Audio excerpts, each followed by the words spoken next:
बस्ती के आखिरी छोर पर, जहां नाले की गंध और शहर का शोर आपस में मिलते थे, वहां एक मिट्टी की दीवार वाला घर था।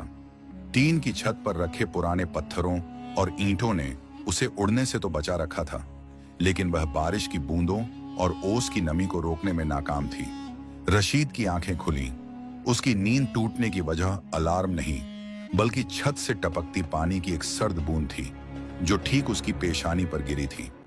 उसने अपनी धुंधली आंखों को मसला और छत की ओर देखा।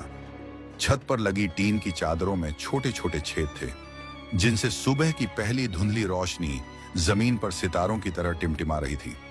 रशीद ने एक गहरी सांस ली। शरीर में पिछले दिन की थकान अभी बाकी थी। उसने बगल में लेटी आमिना की ओर देखा, जो पुरानी चादर ओढ़े गहरी नींद में थी। उसके चेहरे पर थकावट की लकीरें साफ दिख रही थीं, लेकिन एक अजीब सी मासूमियत भी थी। पास ही अली सो रहा था, उसका 7 साल का बेटा। रशीद के चेहरे पर एक धीमा नूर फैला। उसने बेहद धीमी आवाज में कहा, अल्हम्दुलिल्लाह, ऐ मालिक, तेरा शुक्र है कि तूने एक और सुबह दिखाई। तूने फिर से सांसें बख्शी, फिर से उम्मीद का एक दिन दिया। उसके लिए यह महज एक और दिन नहीं था, यह एक और मौका था अपने परिवार के लिए रोटी जुटाने का, अपने बेटे के सपनों को टूटने से बचाने का। रशीद आहिस्ता से उठा ताकि चटाई की आवाज से अली की नींद न उखड़ जाए। वह बाहर आया, जहां मिट्टी के घड़े में कल का बचा हुआ थोड़ा सा पानी था। बाहर का तापमान गिर चुका था।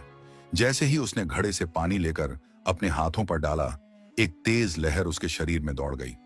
पानी बर्फ जैसा ठंडा था, लेकिन जैसे जैसे वह वुजू करने लगा, उसे एक अलग ही सुकून महसूस होने लगा।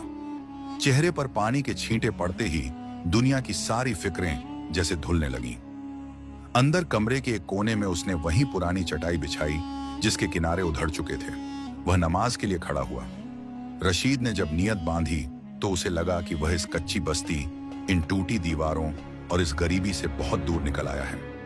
वह अब रशीद दिहाड़ी मजदूर नहीं था, वह एक बंदा था जो अपने मालिक के सामने खड़ा था। जब वह सजदे में गया, सजदे में जाते ही रशीद का कलेजा मुंह को आने लगा। दिन भर जो बहादुरी वह दुनिया के सामने दिखाता है, वह खुदा के सामने आकर पिघल गई। उसकी आंखें नम हो गईं, गर्म आंसू चटाई पर गिरकर जज्ब होने लगे। उसने सिसकते हुए बेहद दबी आवाज में अपनी फरियाद शुरू की, या अल्लाह, तू जानता है कि घर के क्या हालात हैं। तू देख रहा है कि आमिना ने पिछले 3 दिनों से ठीक से खाना नहीं खाया ताकि अली का पेट भर सके। मौला, तूने मुझे हाथ पैर सलामत दिए हैं, बस आज कोई काम दिला देना, मेरी मेहनत को जाया मत करना। उसकी आवाज में जो दर्द था, वह किसी बनावट से नहीं, बल्कि हकीकत की चोट से निकला था। नमाज मुकम्मल करने के बाद रशीद कुछ देर वहीं बैठा रहा। तस्बीह पढ़ते हुए उसकी नजर चूल्हे पर पड़ी। वह चूल्हा जो मिट्टी से बना था और अब ठंडा पड़ा था। पास ही रखी आटे की कनस्तर को आमिना ने कल रात खुरच खुरच कर साफ कर दिया था। उसमें अब सिर्फ धूल बाकी थी। तभी आमिना की आंख खुली। उसने रशीद को मुसल्ले पर बैठा देखा तो उसके चेहरे पर एक फीकी सी मुस्कान आ गई। वह उठी और रशीद के पास आकर बैठ गई। आज बहुत जल्दी उठ गए? आमिना ने पूछा। रशीद ने उसकी आंखों में देखा, जिनमें उम्मीद और डर का एक अजीब संगम था। नींद उड़ गई थी आमिना। सोचा, आज शहर जल्दी निकल जाऊंगा। सुना है मंडी में आज कुछ नए ठेकेदार आने वाले हैं। आमिना ने नजरें झुका ली। वह जानती थी कि रशीद रोज यही उम्मीद लेकर निकलता है। उसने पास रखे पानी के लोटे को उठाया और खाली चूल्हे की तरफ देखा। रशीद, घर में आज चाय की पत्ती भी नहीं बची। अली उठेगा तो क्या दूंगी? रशीद के सीने में एक हुक सी उठी। एक पिता के लिए इससे बड़ी सजा क्या होगी कि उसका बच्चा भूखा उठे? लेकिन उसने अपनी घबराहट को चेहरे पर आने नहीं दिया। उसने आमिना का हाथ धीरे से सहलाया। सब्र करो आमिना, जिसने मुंह दिया है वह निवाला भी देगा। मैंने अभी दुआ की है और मेरा दिल कह रहा है कि आज खाली हाथ नहीं लौटूंगा। उसने अपनी जेब टटोली। कुल मिलाकर 7 रुपए के सिक्के और कुछ फटे हुए नोट थे।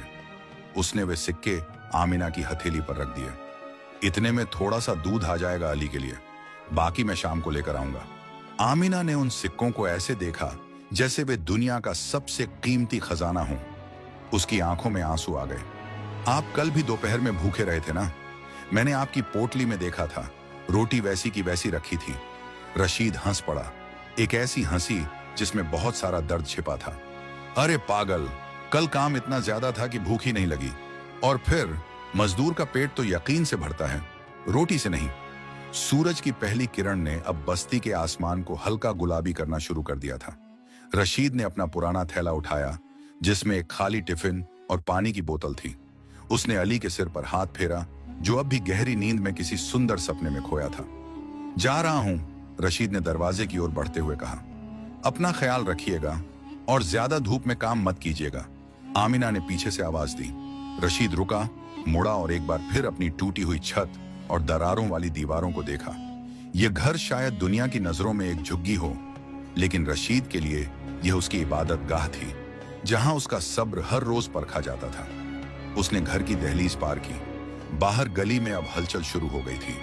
रशीद के कदम तेज थे, उसके जूते नीचे से घिस चुके थे और सड़क की कंकड़ उसे महसूस हो रहे थे, लेकिन उसके दिमाग में सिर्फ एक ही धुन सवार थी, काम। उसे यकीन था कि आज का सूरज उसके लिए सिर्फ गर्मी नहीं बल्कि कोई रास्ता लेकर निकलेगा। शहर के मुख्य चौराहे पर पहुंचते पहुंचते सूरज पूरी तरह निकल आया था। यहाँ की हवा में कच्ची बस्ती जैसी शांति नहीं थी। यहाँ धुएं, शोर और भाग दौड़ का कब्जा था। चौराहे के एक कोने में मजदूर नाका था, जहां रशीद जैसे सैकड़ों लोग अपनी किस्मत का इंतजार कर रहे थे। रशीद ने अपनी थैली कंधे से उतारी और एक ऊंचे चबूतरे पर बैठ गया। हर बार जब कोई सफेद कार या टाटा मैजिक रुकती, मजदूरों का एक सैलाब उसकी तरफ दौड़ता। साहब, काम मिलेगा, पत्थर उठा लूंगा, खुदाई कर दूंगा। साहब, मुझे ले चलो, मैं कम पैसे ले लूंगा। धक्का मुक्की होती, चिल्लाहट मचती और फिर ठेकेदार 2-4 हट्टे कट्टे जवानों को चुनकर गाड़ी में बिठा लेता। रशीद हर बार भिड्ड के पीछे रह जाता। उसकी उम्र 50 के करीब थी, शरीर की हड्डियां दिखने लगी थीं।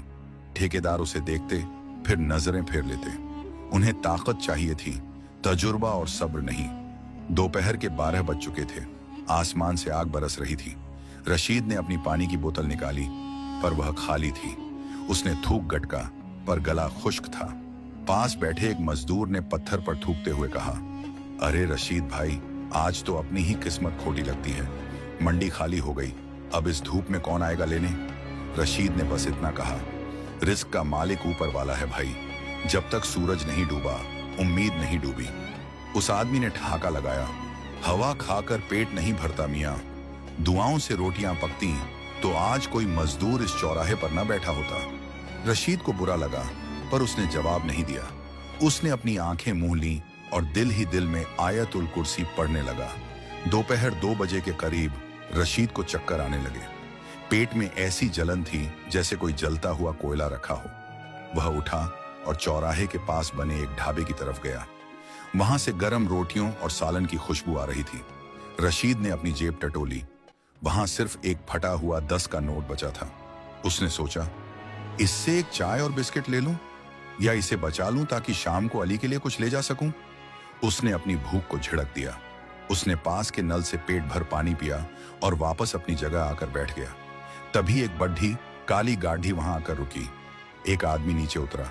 मजदूर फिर से उसकी तरफ लपके। उस आदमी की नजर रशीद की स्थिर आंखों पर पड़ी और रशीद के पास आया। क्या काम कर सकते हो? उसने पूछा। रशीद की आवाज में एक अजीब सा ठहराव था। साहब, जिस्म में जितनी जान है पूरी मेहनत लगा दूंगा। बोरे उठाना हो या सामान ढोना, मैं पीछे नहीं हटूंगा। उस आदमी ने रशीद के हाथों को देखा और कहा, मेरे गोदाम में सीमेंट के 100 बोरे चढ़ाने हैं। तीसरा मजदूर भाग गया है। करोगे? पर काम शाम तक खत्म होना चाहिए। रशीद की आंखों में चमक आ गई। जी साहब, बिल्कुल करूंगा। गोदाम शहर के दूसरे कोने पर था। सीमेंट की धूल हवा में तैर रही थी। रशीद ने अपनी कमीज उतारी, उसे सिर पर लपेटा और काम शुरू किया। 1 बोरा, 2 बोरे, 10 बोरे। रशीद के घुटने कांपने लगे। सीमेंट का हर बोरा 50 किलो का था और उसकी हड्डियां चटकने की आवाज दे रही थी। पसीना उसकी आंखों में जा रहा था। बीच बीच में उसे अली का चेहरा याद आता। अब्बा, मिठाई लाओगे? वह खुद को कोसने लगता। थक मत रशीद, अगर आज रुक गया तो आज रात फिर चूल्हा ठंडा रहेगा। शाम के 5 बज रहे थे। गोदाम का मालिक उसे दूर से देख रहा था। उसे हैरत थी कि यह दुबला पतला आदमी बिना रुके, बिना पानी मांगे कैसे काम किए जा रहा है। रशीद एक मशीन की तरह लगा था। उसके होंठ हिल रहे थे। वह अपनी तकलीफ को कम करने के लिए या सुभान अल्लाह का विर्द कर रहा था। जब आखिरी बोरा उसने ट्रक पर रखा तो रशीद वहीं जमीन पर ढह गया। उसका शरीर पूरी तरह जवाब दे चुका था। काम खत्म होने पर मालिक ने सबको पैसे दिए। जब रशीद की बारी आई तो मालिक ने उसकी हथेली पर 500 का नोट रखा। रशीद चौंक गया। साहब, मजदूरी तो 300 तय हुई थी। मालिक ने चश्मा उतारा और रशीद के कंधे पर हाथ रखा। मजदूरी 300 ही थी, लेकिन जो तुमने ईमानदारी और बिना शिकायत के काम किया है, ये 200 रुपए उसका इनाम है। रशीद की आंखों में आंसू आ गए। साहब, ये इनाम नहीं, मेरे अल्लाह का करम है। शाम की अजान होने वाली थी जब रशीद अपनी बस्ती की सनकरी गलियों में दाखिल हुआ। उसके हाथ में राशन की थैली थी और जेब में वह 500 का नोट। थकान तो बहुत थी, पर रशीद के कदम आज हवा में तैर रहे थे। जैसे ही वह घर के करीब पहुंचा, उसने देखा कि अली दरवाजे की दहलीज पर बैठा सड़क की ओर देख रहा था। उसे देखते ही अली चिल्लाया, अम्मी, अब्बा आ गए। देखो, अब्बा के हाथ में थैला है। आमिना दौड़कर बाहर आई। उसने रशीद का थका हुआ चेहरा देखा, फिर उसके हाथों में भरा हुआ राशन। उसकी आंखों से खुशी के आंसू छलक पड़े। उस रात उस छोटे से कमरे में रोशनी कुछ ज्यादा ही थी। मिट्टी के चूल्हे से धुआं उठ रहा था। ताजा रोटियों की खुशबू पूरे घर में महक रही थी। रशीद ने नमाज पढ़ी और जब दस्तरख्वान पर बैठा तो उसने अली के हाथ में एक छोटी सी मिठाई की डिबिया रखी। अली की चीख पूरे मोहल्ले में सुनाई दी। मिठाई! अम्मी देखो, अब्बा मिठाई लाए। रशीद ने पहला निवाला तोड़ा और आमिना की तरफ देखते हुए कहा, देखा आमिना, मैंने कहा था ना कि वह इंतजाम करेगा। बस हमें सब्र का दामन थामना आना चाहिए।